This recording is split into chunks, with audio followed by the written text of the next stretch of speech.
First, we start with Chanley Painter with the latest on the manhunt happening right now. Hey, good morning, Todd. So we are learning that the shooter may have left a message on evidence found at the scene where 50-year-old Brian Thompson was gunned down yesterday morning outside a New York City hotel. Police releasing this chilling surveillance video showing Thompson in the blue blazer as a masked man walks up behind him, raising his handgun. We paused the video right before several shots were fired at close range. I want to be clear. At this time, every indication is that this was a premeditated, pre-planned, targeted attack. After the assassination, the gunman escaped through an alleyway before hopping on an e-bike and disappearing into Central Park. Police are still searching for the man, releasing these images of the suspect taken at a Starbucks right before the shooting. And now we are learning some clues as to a possible motive found on evidence at the scene. According to the New York Post, quote, the NYPD is investigating the possible message, which appears to include the words deny, depose, and defend written on live rounds and shell casings left behind by the masked assassin. The UnitedHealthcare CEO was in New York for an investors conference. He was a father and a husband from Minnesota. His wife telling Fox this, quote, Brian was an incredibly loving, generous, talented man who truly lived life to the fullest and touched so many lives. Most importantly, Brian was an incredibly loving father to our two sons and will be greatly missed. She also told NBC News that before the shooting, her husband had received threats related to his job leading America's largest private insurer.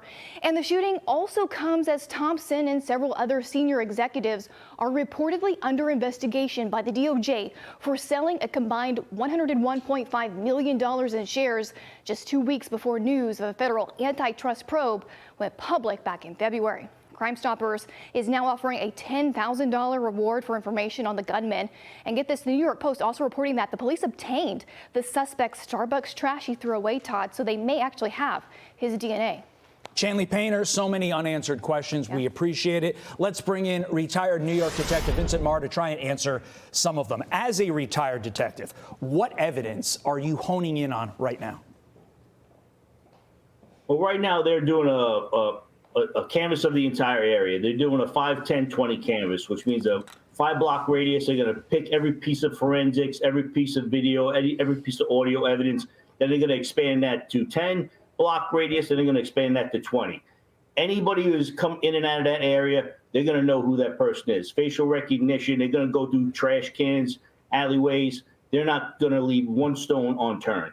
This new DNA evidence possibly is going to be a serious case breaker, especially if the DNA is on record. They also recovered rounds. Rounds can be traced back to a particular weapon if a weapon is found. So they have a lot of good clues to start their investigation on and going forward. So it's a good start, but it's going to be a long road travel to solve this case. In your experience, though, what's jumping out to you as, ooh, I want to find out more about this piece of evidence, that piece of evidence, as sort of the linchpin that could bring everything together and ultimately find the shooter? Well, we believe, the public believes, and based on the video, that possibly a silencer was used on the weapon. Now, that's a huge piece of evidence because silencers are not something you just go in any gun store and purchase. You have to file for a federal tax stamp to own that silencer. You have to get an ATF background check to purchase that silencer. That's if it was purchased legally. Now, again, they're going to go through all the records. They're going through all the records of that right now with the ATF, I'm sure.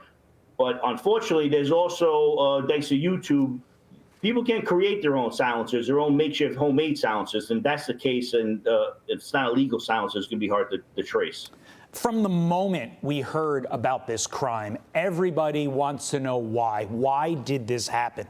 So how do police, in a situation like this, begin to whittle down the possible motives? We have these bullet shells reportedly with words written on them or engraved in them.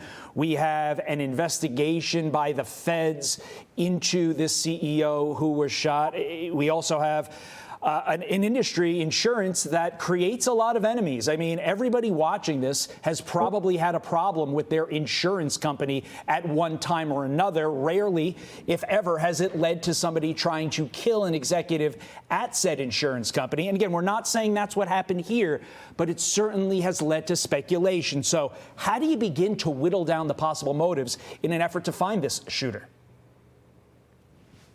Well, being that the attack looked seemingly so precise and so particular towards an individual, it obviously looked like it was planned. You're going to go through your MSRs as far as motives. That MSRs, your money, sex, revenge. That's going to be the three. That's going to be the biggest routes they're going to go first. Unfortunately, a lot of these crimes like this, that's exactly what they're connected to. I'm not saying it is, but I know the detectives are really pounding the pavement and going down those avenues, as well as every other branch of the evidence tree to try to find out what was the motive of this. Are you confident they will catch this shooter? And based upon the evidence, when? When do you think they'll catch him? Well, we can't put a timeline on that, but I know that the New York City Police Department detectives are, as they say, and are they known, are the best detectives in the world.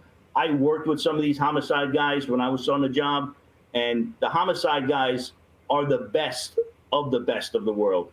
If anybody's going to find out and get to the root of this evil, it's going to be them. It appears as if there is a trail.